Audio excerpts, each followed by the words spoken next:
Well, good afternoon, everyone, and welcome to the first in our three-part series of Fathom and SciWem CPD accreditation presentations. This afternoon, we're going to be talking about an introduction to machine learning. My name is Gavin Lewis. I'm the head of engineering at Fathom, and I'm joined today by my colleague, Dr. Chris Lucas, who's our principal machine learning expert here at Fathom.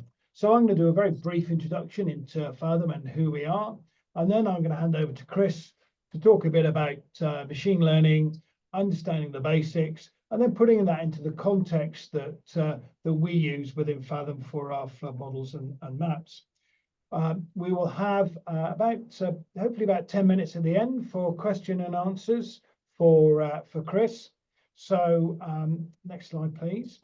What I can ask you to do, please, and if you do have any questions, and we really welcome your questions, can you please put them in the Q&A function in Zoom and not add them to the chat?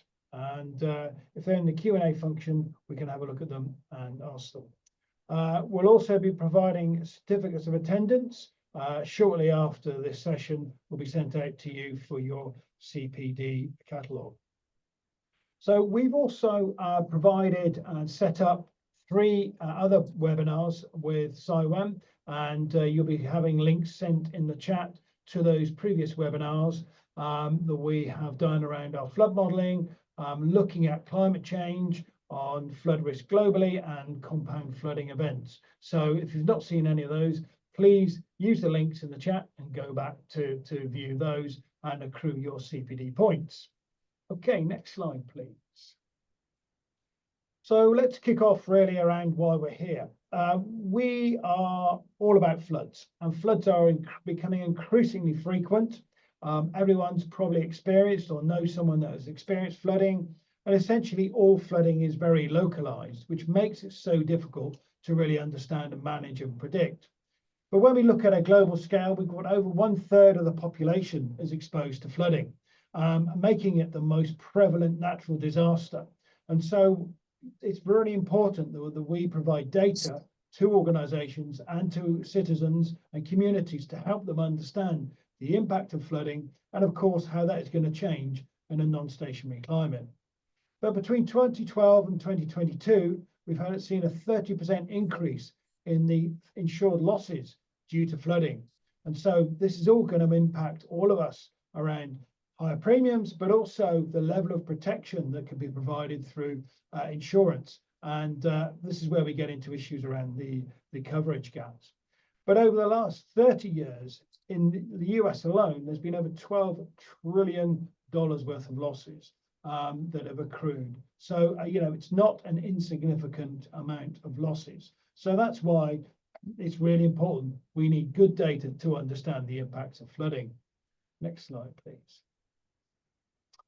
But it's not just stationary. We know it's going to get worse, not only through a changing climate, but also through the work we've done in the US and one of our papers, where we can see the impact of urbanization. And with that combined impact of climate risk and urbanization, we've predicted that the flood exposure in the US is going to double by the end of the century. Next slide, please. So what do we do at Fathom? We were set up from 2 founders who were doing their PhDs in flood research at the University of Bristol, with a view to developing and building flood models to provide a visibility and understanding of flood risk at a global scale. Because of the link to Bristol University, everything we do is underpinned by robust science, and research is really critically important to everything we do. Next slide, please.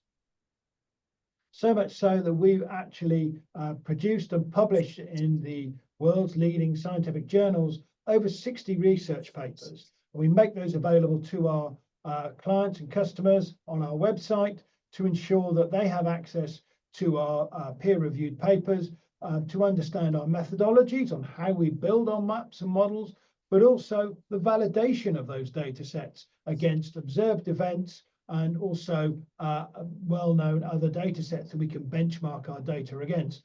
For example, the Environment Agency data or NRW data in Wales, or for example, FEMA data in the US. So because we have so many papers, we have over 88,000 citations from our papers, which is a really fantastic number, showing that people are really looking at referencing our science. And it's really important, and it continues to be so. In fact, my colleague Chris is speaking today from Vienna because he's presenting a series of papers at the European Geosciences Union conference that is happening this week. So science is really important to everything we do, as well as the transparency of our papers. Next slide, please. So what do we actually do at Fathom? Well, we build flood models. We build those flood models to represent the physical behavior of the flow of water across the Earth's surface. And those models are built and underpinned by that robust science I talked about just now. But it's not just understanding that view today. It's essentially understanding what's going to happen today, but also in the future under a changing climate. So it's really important we have robust, transparent science underpinning our models, that people can have confidence in the data that we provide. Next slide, please. So we've developed a whole series of data sets, starting off with global terrain data. Flood models really need good terrain data. Water runs downhill. We build our data, our models on the best data as available. And because there wasn't a really good, up-to-date global terrain data set, we effectively built our own. And we now provide that data set out to organizations to use outside of just the flood models. So once we've got our terrain data, that's one of the key building blocks for our flood maps. And we have developed flood maps at 30-meter resolution for the whole globe, looking at pluvial, fluvial, and coastal flooding. And we have high resolution versions of our global flood map for the US, the UK, and Japan. We also have flood risk scores. So we've taken those flood data sets and collapsed them up to produce numerical outputs. So for organizations that have portfolios of assets that they want to screen and understand the flood risk across those portfolios, they can rapidly do so with our risk scores. And lastly, we've got our catastrophe models.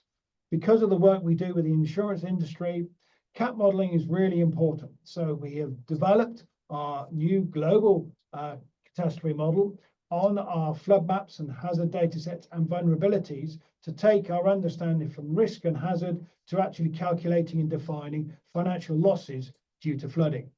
All our data sets are available through our API or through direct provision for you to host locally. Next slide, please. So I talked about all flooding being local. So how do we actually get from a local perspective of flooding to a global? And this basically takes a number of building blocks. First of all, we need to know where the terrain is, and hence we built our own, because terrain is one of the key drivers in getting a much better understanding of flood risk.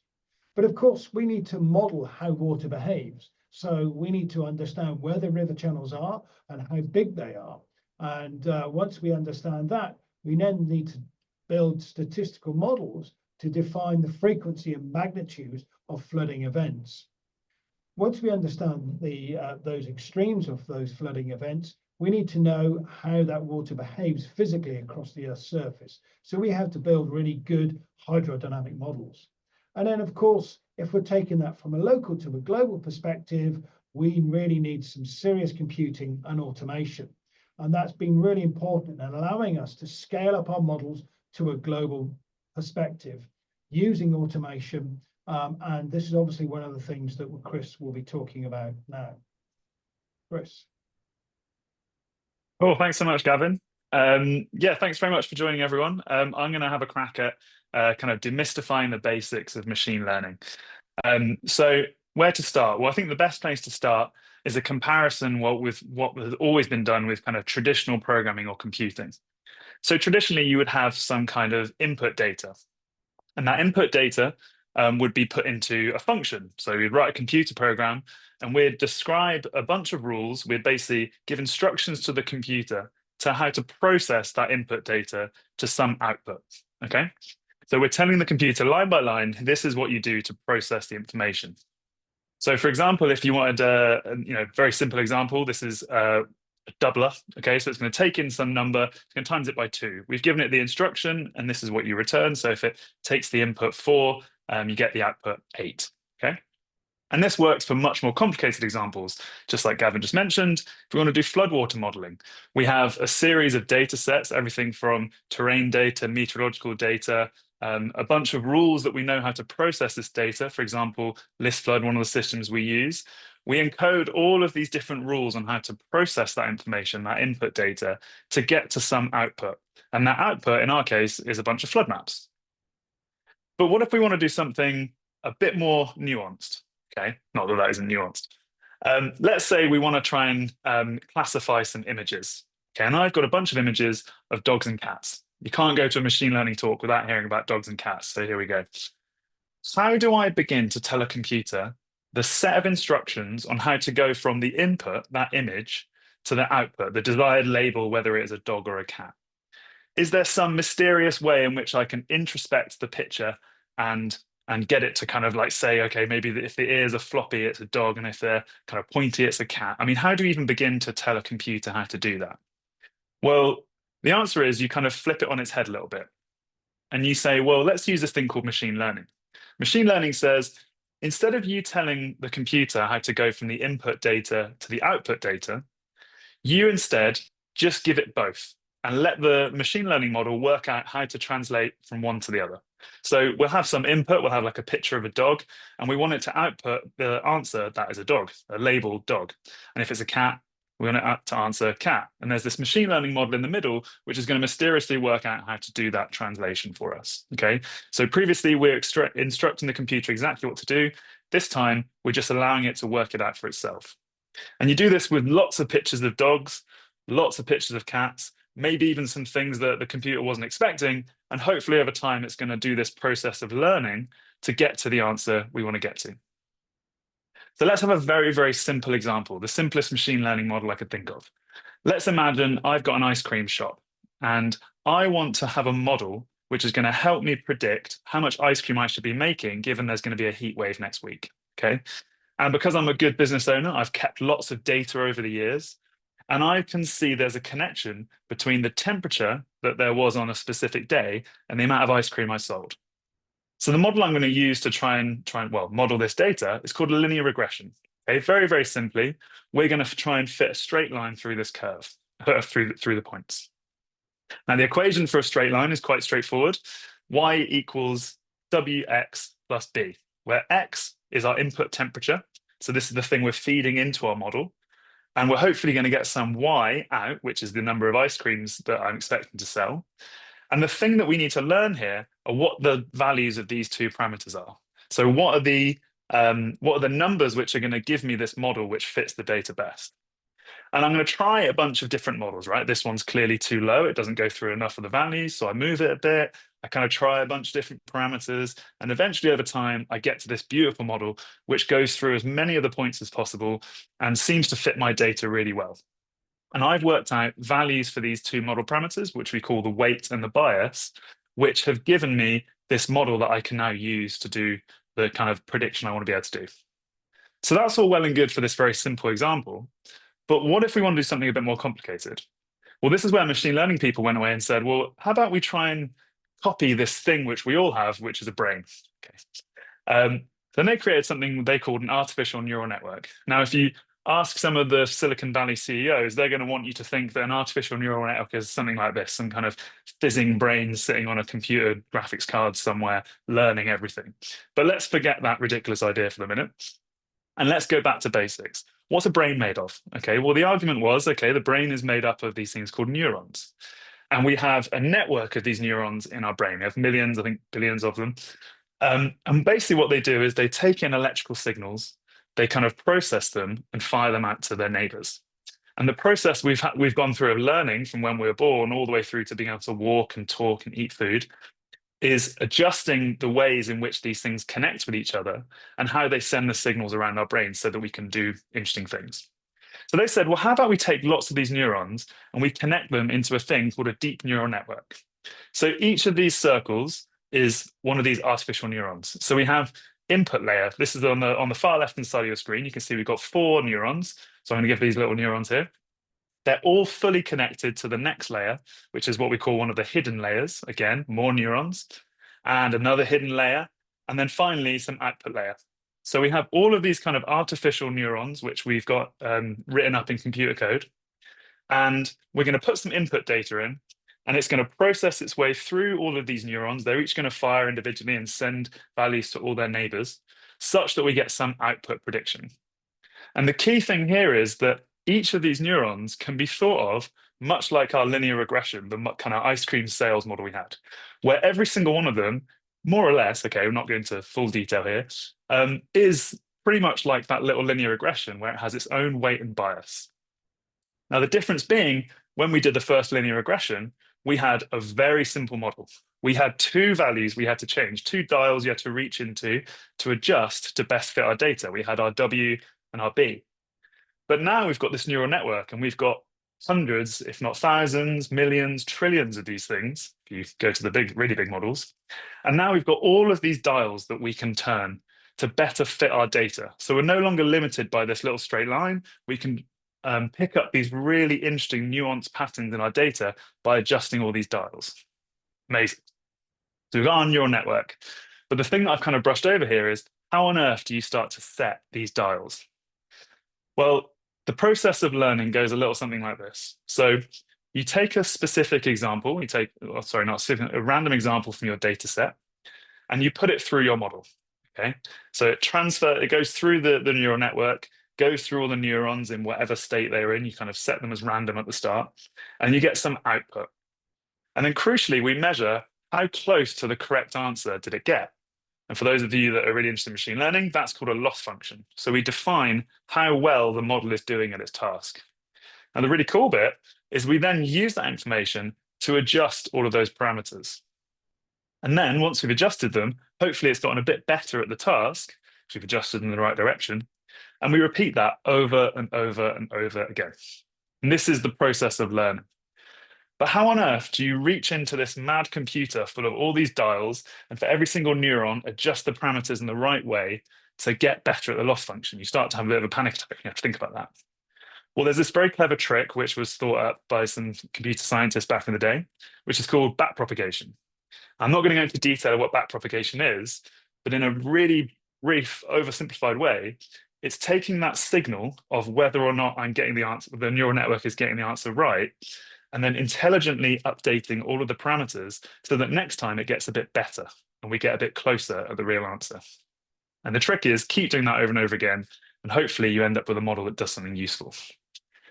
So that's great. We've got our model, but the next question is, well, what kind of data can we use? And the answer really is, well, anything. Anything as long as you can convert it to numbers. So we've already talked about images. Here's an image of the letter A. And we know an image is made up of individual pixels. So these pixels, we can assign them a value between 0 and 1, how white or how black they are. And that can create our image. That can create our grid of pixels, and we can feed that through a neural network. We can take sound. So this is the sound, the call of this bird, and this is a spectrograph of that sound. And each of these is a frequency and intensity over time, and we can again process that into numbers, feed it through a neural network. A fun one, I mean, for those of you playing machine learning talk bingo, ChatGPT. ChatGPT, I've mentioned it now. Basically, everyone thinks ChatGPT is really good at language and words, but interestingly, ChatGPT has never seen any words ever. Okay.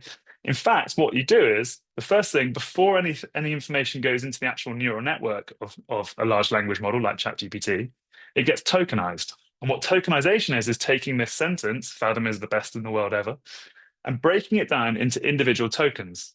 And each of those tokens has its own assigned number. So actually what the large language model is seeing is just lots of numbers, a sequence of numbers. And then it starts spitting out loads of more numbers, and then we convert them back to words. So in short, any kind of data you want, as long as you can convert it into some sensible numbers, put it into your model. Okay, so now we've got our model, we can know how to train it, and we've got some data. What can we actually do with this? Well, there's a very broad set of categories for what we call supervised machine learning. So supervised is when you have a label. And I'm going to describe these really, really high level to you now. So the first one is what we've mentioned before. Let's say you have some data sample and you want to assign a label to it.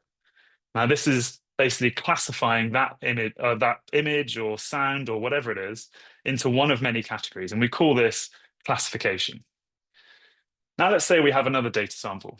Now, instead of classifying it into one of a few categories, we want to assign it some kind of completely continuous number. Maybe it's like, how heavy is this cat? And we call that regression. So in fact, we've already done this with the ice cream example. This was regressing on a value. Now, this one's kind of specific to images. Let's say we've got an image and we want to locate things within that image. This one we call detection. So we're detecting what is in that data sample. And finally, the one that we always hear about these days, let's say you want to generate samples, completely new samples that have been seen before. We call that generation. So on a really, really high level, you can think of these as classification being what, regression being how much, detection being where, and finally generation kind of make something. So I'm just going to show you a few examples, and we're going to kind of decide which ones they are. So, okay, let's say the task is I have some email, and I want to have some kind of spam filter that's going to look and decide whether that email is spam or it's a legitimate email I should pass through to my users. So this one, we're kind of trying to assign a label. So this one actually is an example of classification. Okay. Okay, next one, we have, this is a cool model from quite a few years ago, actually. We're taking an image, or in this case, a video, a frame of an image, sorry, a frame of a video. And we're trying to find the locations of the people in that image. And in fact, this is called pose estimation, so you can see the pose of their bodies. So this would be an example of detection. Okay, next one here, this is my weather app. How much is it going to rain tomorrow? And it gives me a number. So it's told me 60 millimeters of rain tomorrow. You can see this is back in November. So we're regressing on a value. So this is an example of regression. And these things used to be way more impressive, but now everyone's seen generative AI. Here's an example of Google's new video model, the VO2. They asked it to generate a short clip of video of a car, and it's drifting, and it's got tire smoke, etc., and very cool. That's an example of generation. And of course, if you want, depending on the task you're trying to solve, you can actually have many tasks. So for example, this is something I built a while ago. It's kind of an emotion detector. You can see it does detection. So it's detecting my face, and in fact, my face of my mate here. Then it's kind of looking at that face and it's deciding, okay, I'm going to classify it as happy or sad or fearful or surprised. And then actually, if you notice as well, there's regression in here as well, because you can see at the top, it says rotation. It's judging how rotated the face is. So maybe the system you want to build can rely on multiple models or one model doing multiple tasks if you want to do kind of multitask learning. So these are the kind of broad brush kind of supervised tasks that we can apply. So now we've got all these different things. How do we actually get the data in there? Okay, so this is kind of the hello world. So if you ever learn a computer language, a programming language, you typically do a hello world. And a hello world is the simplest thing you can do to get started. And that is this example in machine learning. So this is the MNIST data set, and essentially trying to categorize and label each of these handwritten digits as what digit it is. So let's say we have the example of a number one. So this picture of the image of a one can be split up into its pixels. So we have, okay, simplified here, a 4x4 grid. Now we need to get it into our neural network. And we know our neural network has lots of neurons we want to put them into. So we're going to have to break down this 2D image into a big 1D column. So I take the top row, that's the first four, bottom second row, that's the next four, keep doing that. And I can feed that big column now into my neural network. And you'll notice we've got 2 hidden layers. And then finally on the last layer, there's 10 different neurons. And those 10 different neurons correspond to each of the possible labels. And my model will hopefully start firing the one which corresponds to the number one is going to go crazy. And it's going to say, yeah, this is definitely a number one. But there's something weird here we've done. And it's this kind of translation at the start, going from this nice 2D image to breaking it into 1D. So there's something we can do, and this is kind of what we call computer vision. And that's essentially, I've kind of cheesily described it as giving the model eyes. And what we're doing here is we're enabling it to do this thing called convolution. So convolutional neural network uses this ability to convolve or it does a convolution operation, which is looking at groups of pixels at a time, stepping across the image and making sense of it as a 2D form. So it looks something like this. Obviously, this is very high level. But by enabling the model to look in 2D, it makes a lot more sense. I mean, if we were to look at the previous example with the 1D column, it's really hard for us to be able to look and say that's definitely a number 1 or a number 4 or whatever it is. But when you look at the 2D, it makes a lot more sense, right? So why don't we enable the model to do that same thing? And then obviously it gives the same prediction. We have our output heads, and this time it's pretty confident it's a number 4. But this highlights something which is really important when you're practicing machine learning, which is to really think, what does the model need to know to solve the problem? In this case, it was to be able to look in 2D, right? It's a much easier way of solving that than finding out which digit that is. So let's have a really simplified example. Let's say we want to train a machine learning model, a computer vision model, to tell the difference between a Manchester United footballer and a Man City footballer. And the data I've collected to do this is here. Now, the question is, yes, can we solve this problem? Yes, we can, right? You can look into the detail of the photo and you can spot and say, oh yeah, there's a Puma sponsor for the Man City player on the left. He's also got City written on his socks. And if you go on the right, you can see there's the Adidas stripe. So that must be a Man United footballer. But that's a lot harder than it needs to be, right? We've kind of we've made the challenge for the model much harder than it needs to be. And there's a way that we could transform this data and we could have collected it in a better way, which makes the task a lot easier. And that's to add color. So now it's way easier because we can just look and see, well, is the image mostly blue or is the image mostly red? And that's most of the way of solving that problem. And so thinking about this kind of what exactly do we need to solve the problem is something which will basically enable machine learning models to do, basically be able to solve the task in a much simpler way. So why has machine learning suddenly become so popular? Now, if you'd asked me in 2015, the answer was compute and well-labeled data. In fact, if we talk specifically about computer vision, there was this incredible data set called ImageNet. And ImageNet was lots and lots of labeled images, and all the way down to kind of like the types of dogs that are in the image. Very, very useful. And having this coupled with lots of graphics cards enabled us to basically build these models which were able to take advantage of this really rich data set and create these really nuanced models. Well, now if you fast forward to the kind of ChatGPT revolution, it's kind of the same, except now the computers have gotten way, way bigger and the data sets are colossal, right? So this is the kind of, I guess, the equivalent to ImageNet in the image world. Instead of having 12 million images, it's now got 5 billion images, right? So more orders of magnitude bigger. And this is the data set which was used to train Llama 2. And this is 5.5 terabytes, I think. Yeah, 4.5 terabytes, sorry, of just text, not even images, 4.5 terabytes of text. I did the math. To read this, it would take a human being 190,000 years just to go through the data once. So we're pouring in colossal amounts of high quality data, well, quality data, into these models, and they're learning to find all these patterns. And that really is the key takeaway. If you forget everything else, the thing I want you to remember from this intro to machine learning is that AI is just really, really good at finding and exploiting patterns in data. And you'd hope so because we give it a lot of data. Okay. So as an introduction, that's where I'll leave it there. But now I want to talk to you about machine learning in the real world. Okay. So what do we want to do when we start to think about using machine learning for a task? Okay. Well, the absolute first thing you should do, I don't think this is that controversial, but it might sound it, is ask yourself, can I solve it without doing machine learning?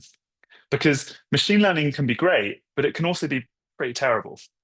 It adds a lot of complexity to a system and to a problem you're trying to solve. And if you can write down the answer, you don't need to touch it with machine learning, right?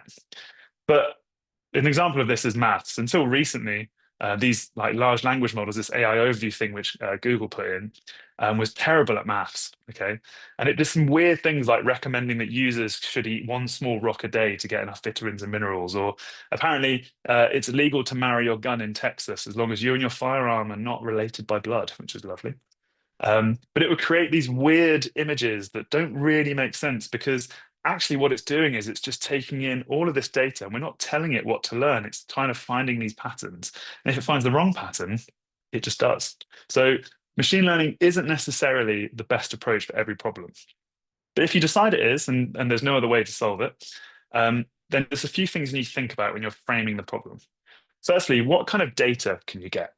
As I showed you with the footballers example, it's very, very important that you capture your data, you collect your data and label it in a way which is as useful as possible. And that will really inform the kind of tasks you can do. So if you want to do classification or regression, or maybe generation or detection.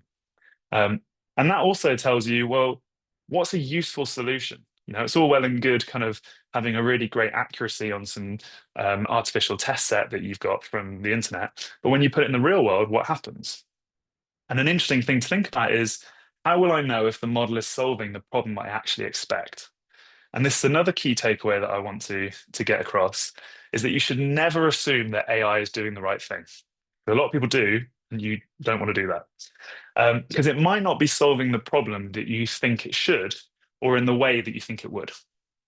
An example here is from the early days of computer vision, when suddenly, ImageNet enabled people to be able to label cats and dogs and boats and cars and things like that. And they said, great, we've got this power now to be able to find things in images.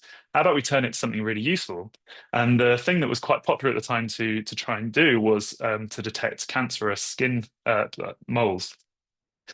So these researchers gathered a huge amount of data from hospitals, and the goal was to classify, so they were doing classification here, classify labels as cancerous or not cancerous. Sorry, classify images as cancerous, not cancerous. And they trained their model, and in the lab, it showed that it was working greater than 90% accuracy. And they said, amazing, we've got something which can be really useful in the real world here. So they took it to hospitals and tried it out in some trials. And they basically found that it never detected cancer. It never said cancer. It just constantly said, no, no, no. So they went back to the lab and said, well, what's going on? And they had a look at the data, and they realized all the data they collected, they got a lot of it from, obviously directly from hospitals. Now, these are some examples of melanomas which were cancerous. So these are the kind of images that you would want the model to say, yes, this is definitely cancerous. Now, maybe the eagle-eyed amongst you will have noticed there's something different about these examples and the ones in the top right. All we did was say to the machine learning model, here's an image, label it as cancerous or not cancerous.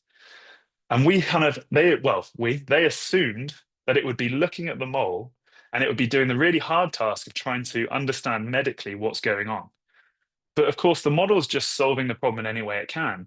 And it turns out it's way, way easier to realize, well, every single time they take a picture of a cancerous mole, they add this ruler alongside it. And the ruler can obviously help them measure the size of the mole and whether it progresses. And it turns out the model that they thought was a cancer detector was actually a ruler detector. So the model solved the problem. It does it amazingly on the test set that they had kept aside in the lab, but in the real world, it fell apart. So you really need to be careful that your model is doing exactly what you think it's doing, and that's a hard task. And that leads us nicely on to kind of the core principles that we're doing at Fathom for machine learning. And the first one really is that our models are targeted for well-understood problems. Okay, we're not kind of unleashing these models and saying, okay, go and solve flooding in one go. We have been doing this for a long time. We have huge amounts of domain knowledge. And so we are able to plug in machine learning in well-understood problems in domains that we really well understand, such that we can keep track of what they're doing and make sure they're solving the task in the way we want them to. And ultimately, the tasks that they're solving need to be useful for the real world. Okay, so it's all well and good saying, I've got this really high accuracy on my machine learning model, but if it's not doing something useful and delivering value to our key goal of producing flood maps, then there's no need for it. And finally, we don't assume. We put in really rigorous evaluations to make sure that these models we're generating are meeting incredibly high standards. And we can do that based on the fact that we have huge amounts of domain knowledge in-house in flood modeling, terrain modeling, climate modeling, and so on. So what do those models look like? Well, I just want to touch on a couple examples of things that we're doing at Fathom. So as Gavin mentioned at the start, all flooding is local. And we're able to solve this problem quite well based at the local scale because we have really high quality data at the local scale. But when we go to the global scale, it's much harder. We're having these huge patches where there's just no information. And one good example is terrain modeling, right? Water flows downhill and we want to see where the water flows. So we need to know where that hill is. So for terrain models, On the right-hand side, you can see this really high-quality local data. This is typically LiDAR data, so collected with a light-emitting radar. We only have this in some certain locations, whereas on the left-hand side, you can see what we have globally, which is much coarser, much grainier, and has a lot of systematic errors. And this map shows you where we have the LiDAR in dark blue, whereas the coarse, kind of less useful information is in the light blue. So we really are located in specific regions. So there was an attempt, well, actually a really good attempt, to create this thing called FabDem. So FabDem was this terrain model we built, which used machine learning to essentially try and correct this kind of coarse systematic error data to something more like LiDAR, and it worked really well. So it would take data like this, and it would consider specific locations in this data. I think this is somewhere in Florida, and it would say, okay, looking at this information and a bunch of interesting information about that location, can I work out how to correct it so that it looks more like the real world? And it would do this with a regression problem, but it would do it 1 pixel at a time, okay? Now, this approach works, like I said, works really well, and we got some amazing data out of it, which really helped progress our models. But the key thing that's missing here, and it's very much like the MNIST example I showed you earlier, what if we let the model see the whole image? We know there's a lot of interesting contextual information, and our old friend, the convolution, can come in, and we can basically do computer vision and enable it to consider that context. And that's what we call FathomDem. And this is something we've just released. This is a computer vision model, which is able to consider whole regions of the terrain and make a prediction for whole regions of terrain at a time. We call this is pixel-wise regression, amazing lower errors. And it's something we've just published. And if you're a nonprofit, you can download this for free right now. But one thing we really care about is it's all well and good having a good accuracy, but what's really interesting is how well does it help us with flooding? So let's run it through a flood model. So on the left-hand side here, I'm showing you, this is the flood model if we did it with that high-quality data that we only have in some places, okay? And we can see that we've got this river, which is flooded out, and I've highlighted 2 particular areas where we have this really interesting like branching, which is happening off of the main river. If we repeat this flood model, but with our original model, FabDem, you see we lose a lot of the interesting patterns here, so we don't have this branching anymore. If we now use our computer vision-based model and the trained model we get out of that, we again recover a lot of that information. So it's basically able to much better consider all the context and make a much more nuanced correction of that data so that we can get something interesting out of it. So that's talking about terrain, but one other input, of course, as mentioned at the beginning, is climate. Now, a lot of our flooding is caused by, well, rain, so heavy showers. We know in a warming climate, we have more evaporation, therefore we have more precipitation, get wetter. So we're going to have more flooding. How do we understand how climate change will affect the weather? Well, climate models are run by big multinational institutions on huge supercomputers, and they are run for months on end. And it takes a huge amount of power to run these. And when they're run, they still don't come out particularly high resolution. Okay, they're getting better and better all the time, but not really high enough resolution for us. And we need lots of these things to be run. So here's an example here. This is the Colorado River Basin in America. And you can see the Colorado River and a bunch of other rivers around it in these blue lines. And this is the kind of precipitation data we have. So it's very coarse, very blocky, and we're not able to really tell the difference between did the precipitation fall over this river in this basin or in another basin. So we need to take some advice from the world of computer vision again and do something like this. We need to work out how we can go from low resolution data, like this picture of the dog on the left, and use some kind of machine learning approach to go to higher resolution. And we can use generative AI to do this. So we'd take our precipitation map and hopefully get something a lot more nuanced with a lot more detail that helps us understand exactly where that rain should be falling, okay?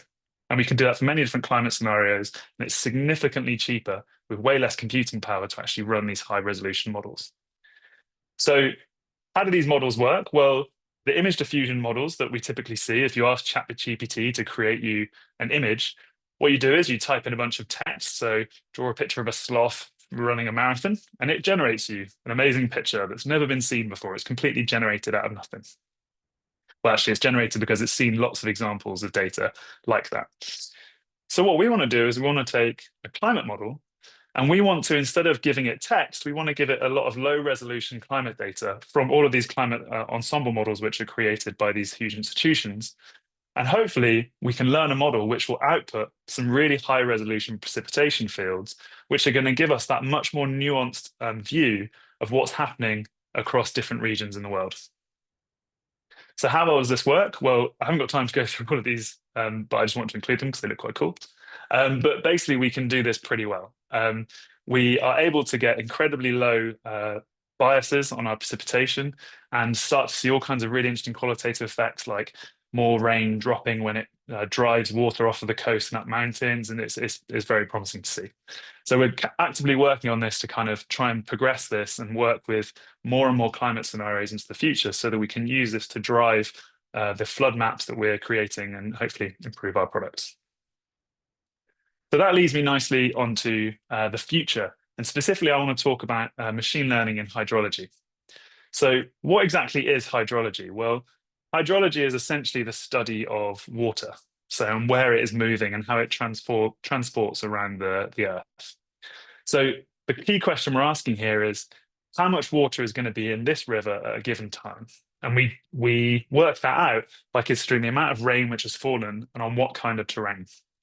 Now, Google have done this with neural networks for the first time. This was about 5 years ago. They made this kind of big landmark paper.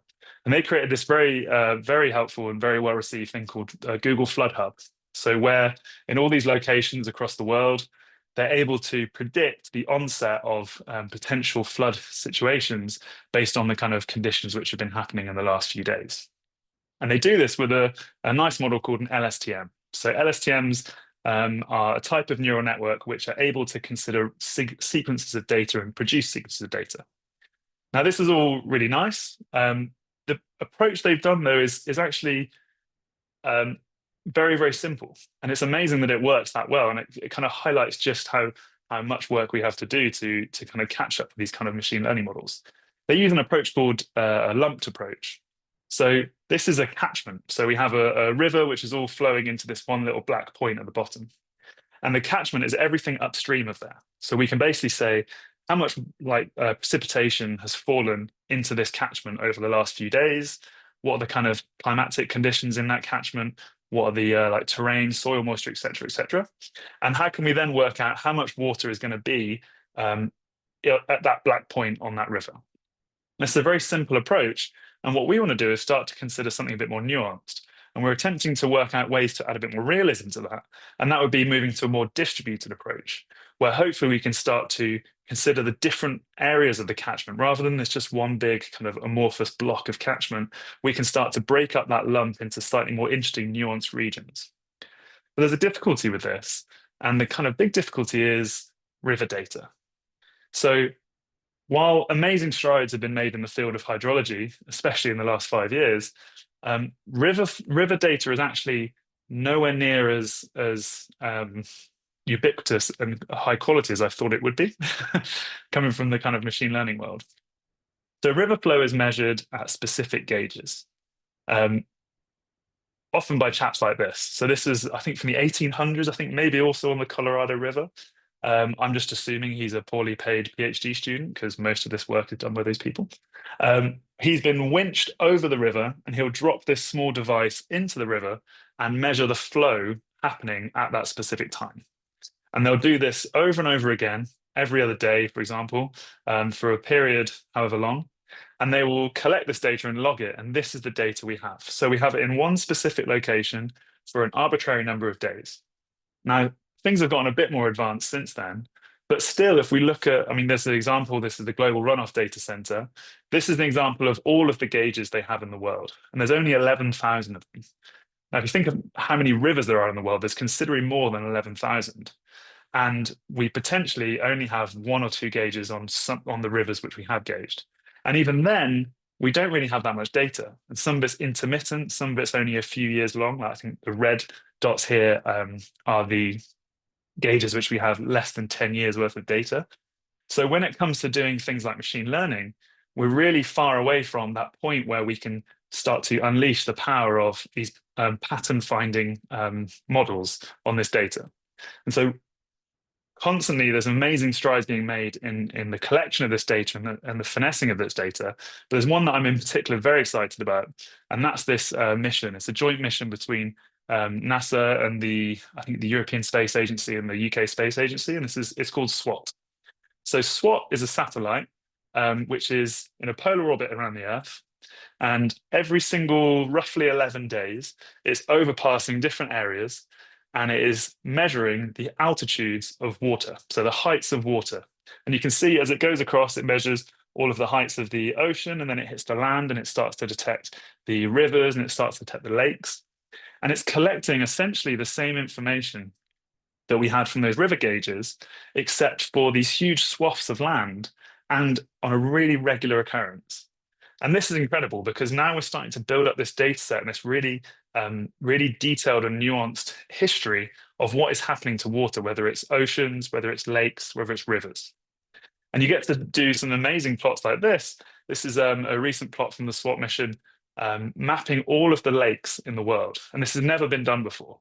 And this is actually showing the global lake storage change. So how much these lakes can go down. So you can identify things like reservoirs as opposed to natural lakes.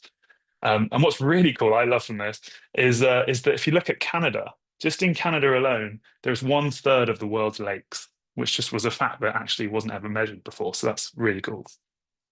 And then this next plot I want to show you is, I think, amazing. Using that SWOT data, they're able to basically measure the heights of all of the ocean. And using the difference in gravity that can be calculated based on the water depth, how much that the Earth is pulling down on the water surface, they're able to really accurately measure what's happening in the terrain of the ocean floor. So you often hear people say things like, we know more about the surface of the Earth or Venus, or sorry, surface of the moon or Venus than we do about the ocean floor. Well, SWOT's able to start to measure actually the terrain and get a terrain map for that ocean floor, which is incredible. You can actually see, the kind of joins between the kind of continental shelves, which I think is absolutely incredible.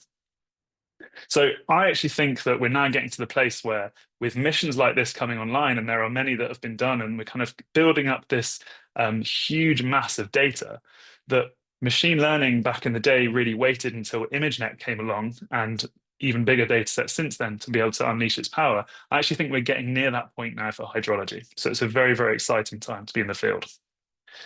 So in summary there, I just want to say machine learning can be a really excellent tool for detecting and harnessing patterns in data, but you need to be very careful when using it. It's absolutely not a one-size-fits-all easy solution. And in particular, don't assume it's doing the right thing, okay?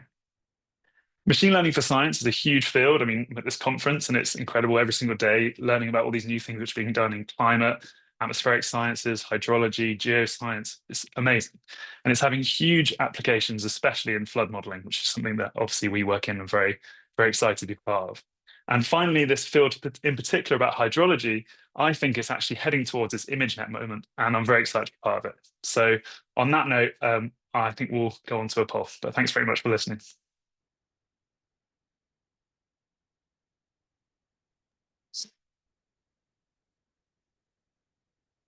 Great. Thank you, Chris. Well, hopefully you've got a poll there in front of you.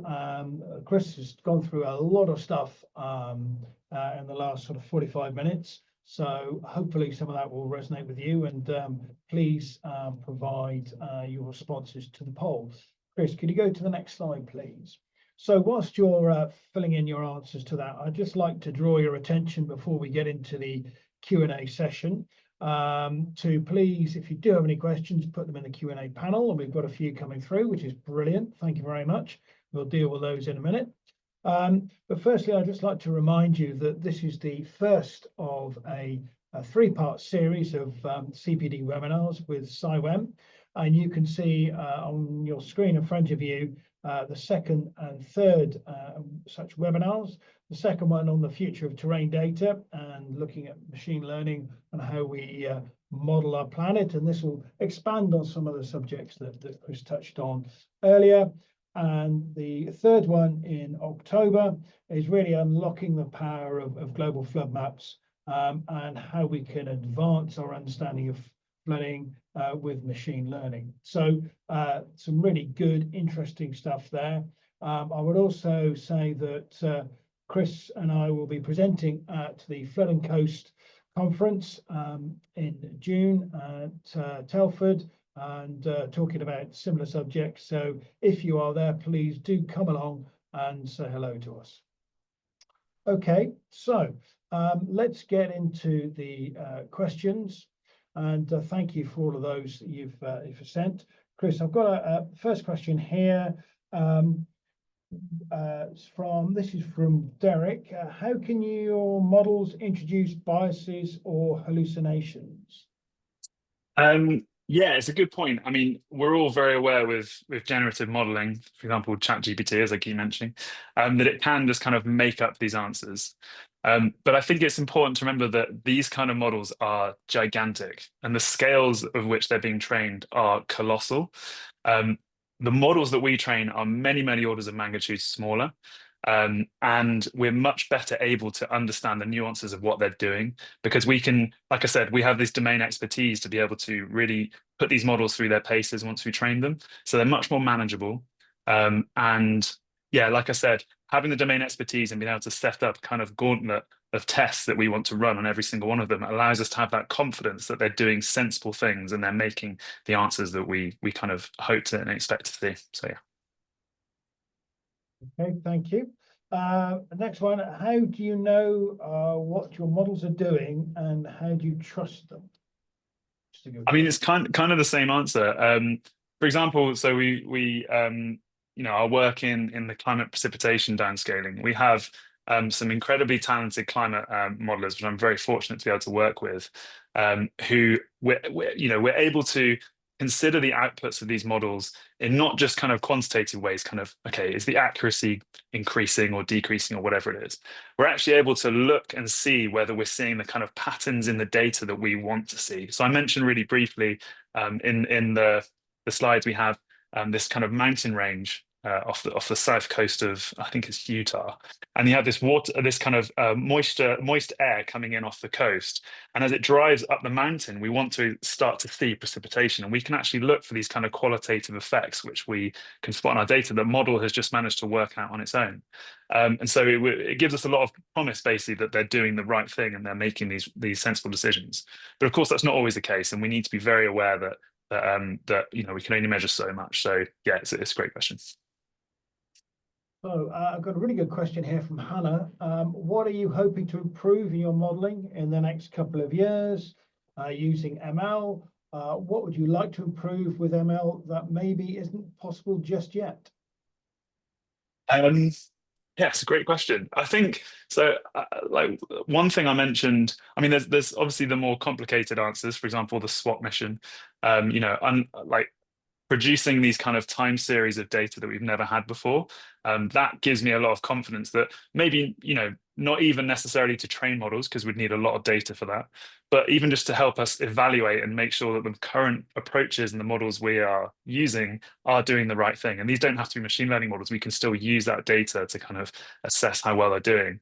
But there's even a lot of kind of low-hanging fruit. For example, we have a project ongoing at the moment with a university in the UK, which are trying to find levees. So in the US, we have flood defenses built around areas which are known flood areas. And these flood defenses have only been mapped in so much as a third of them are in this database that we would want to use. So 2/3 of them, we don't know where they are. And obviously we have approaches to kind of deal with that. But it's a kind of very low-hanging fruit that we can go out with machine learning. In the same way you can try and say, okay, where's the person in the image? Like I showed you the detection example, we can do the same thing now with levees and try and find these in satellite data. And this is kind of really simple tasks, which are incredibly hard to do with non-machine learning approaches. But I'm hoping, we can make a nice, like, good strides on our future models. Brilliant, thank you. Yeah, I've got a question from Bryony here. With a meteorological model going from low resolution to high resolution, was there any requirement to provide examples to the model to show what the high resolution should look like? Yeah, exactly. That's exactly right. So one thing is worth pointing out is that, as the example I showed you, the kind of the picture of the Labrador puppy, typically kind of these super resolution approaches that they're called in computer vision, you would give it the low resolution image, okay, and it would learn to go to a high resolution one. But the interesting thing about climate models is the data set we're using, this it's ERA 5 reanalysis data, which is basically a historical kind of compendium of all weather that's happened since the 70s. And we actually know that the precipitation in that is wrong. Okay, it's got known biases. So what we've actually done is map it with a much higher resolution precipitation field. And our model actually learns how to reproduce the what we call its MS WEP, which is high resolution precipitation, by looking at the lower resolution ERA 5. So yes, we have to have this high resolution data, but what we've deliberately done is get one which we know is much more performant.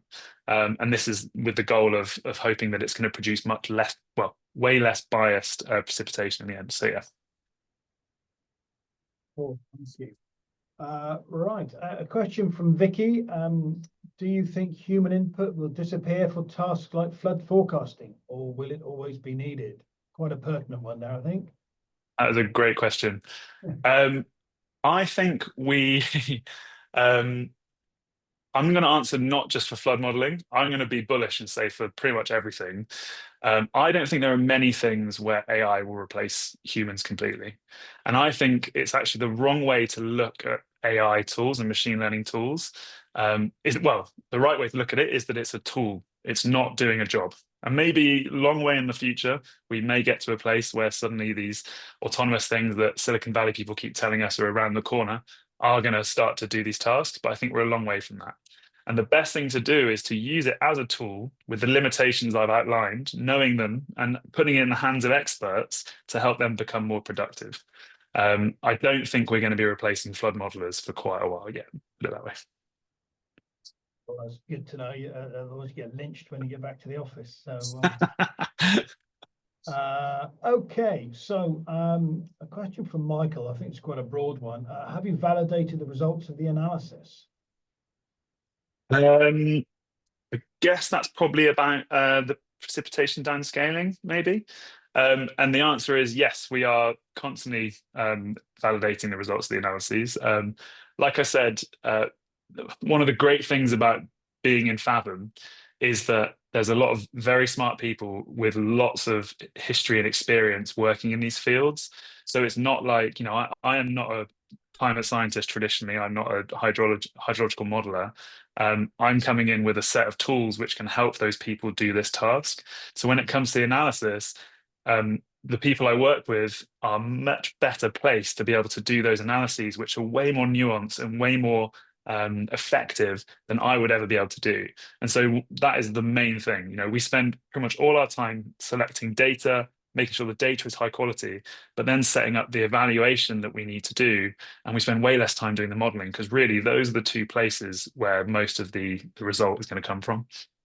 Which is not often what you're told in the machine learning world because everyone just gets obsessed about models, but really it's in the data and it's in the evaluation. So, yeah. Okay, and I think something that's sort of parallel to that from Kassan, do you think that the classical hydrodynamic and global climate models will be able to run that much faster in the future with advancing supercomputers, and therefore we don't have to rely on machine learning, which currently has the main advantage of being quicker in solving classic differential equations? Yeah, I mean, who knows? I mean, maybe quantum computers will come along and just wipe all of this off in the same way that people tell us AI is doing right now, right? I mean, like I said, my pretty strongly held belief, and I had some great discussions yesterday with people about this in the hydrology world, is that if you can write down the answer and get to the answer in a reasonably quick time, then don't do machine learning. And actually, I think what's really interesting is when those two worlds come together. So if you just want to do accuracy and you don't really care how you're getting to the answer, kind of like the Google Flood Hub, you use these deep learning approaches and you get a really accurate result. But if you want to understand what's actually happening, you need to use these kind of physical process-based models and want to say, oh, yes, I can see that this much snow melt has happened and this much evapotranspiration is happening in my model to actually understand it. Now, I think a really interesting thing is when those two worlds come together. And that's something that we're looking into with this distributed approach, is how can we use machine learning to kind of parameterize these physical models so we can get that interpretability, but enable us to think in much higher dimensions that we just can't. So yeah, it's a very interesting question. Absolutely. Brilliant, Chris. Well, look, we've run out of time there. Thank you very much for your enlightening presentation. We have got the other two webinars, and I've got a question, how do you register for those? There will be links in the emails sent out to you after this webinar to register for those second and third CIWEM webinars we've got due in July and October respectively. But I'd just like to thank everyone for joining us today. Hope you found it useful, and please follow up if you've got any specific questions. I know we had more questions than we've had time to answer, so we will try and get back to some of those answers individually if we can. But I'd just like to thank you very much for your time today. Hope you found it useful, and we look forward to seeing you on our subsequent CIWEM webinars. So from me, thank you very much. Thanks a lot, guys. Thanks. Goodbye. Bye.